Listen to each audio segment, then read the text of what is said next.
Blender kurulumu. 3 boyutlu modelleme ve animasyon programı Blender eğitimine hoş geldiniz. İlk olarak Blender programının kurulumuyla başlayacağız. Bir internet tarayıcı programının adres satırına blender.org yazarak şu anda görmüş olduğunuz internet sitesine giriyoruz. Açılan sayfada programı indirmek için hem ortada hem de üst menüde karşımıza Download butonu çıkıyor. İki butondan herhangi birine tıklıyoruz. Açılan yeni sayfada orta kısımda mavi renkte Blender programının son sürümünün Windows işletim sistemine uyumlu indirme seçeneği bulunuyor. Bilgisayarınızda farklı bir işletim sistemi varsa alt kısımdaki açılır listeden işletim sisteminize uyumlu versiyonu seçebilirsiniz. Bilgisayarınız son sürümü kaldırmıyorsa eski versiyonları indirmek için üst menüden Previous Versions seçeneğine tıklayıp açılan sayfada Blender'ın tüm versiyonlarını indirmek için alanına tıkladığınızda tüm versiyonlar liste halinde karşınıza çıkacaktır.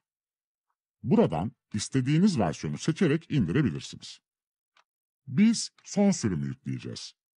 Windows işletim sistemine uygun indirme seçeneğine tıklıyoruz.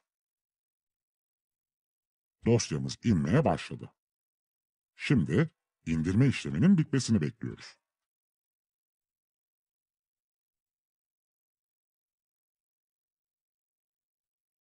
Dosyamız indi. Dosyamıza tıklayarak kurulumu başlatıyoruz. Next'e tıklıyoruz. Sözleşme kutucuğunu onaylayıp tekrar Next'e tıklıyoruz. Bir kez daha Next'e tıklıyoruz. Son olarak Install seçeneğini tıklayarak kurulumu başlatıyoruz. Karşımıza izin ekranı gelecek. Evet diyerek devam edelim.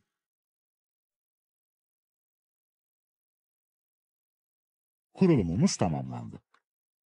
Finish seçeneğine tıklayarak kurulumu bitiriyoruz. Açık sayfayı aşağı indirelim. Program ikonumuz masa üstüne geldi. Çift tıklayarak programı çalıştırıyoruz. Program açıldığında karşınıza bu ekran geliyorsa doğru bir kurulum yapmışsınız demektir. Dil seçeneğini Language kısmından Türkçe yapabilirsiniz. Eğitim sırasında programımızı İngilizce dilinde kullanacağız. Bir sonraki bölümde görüşmek üzere.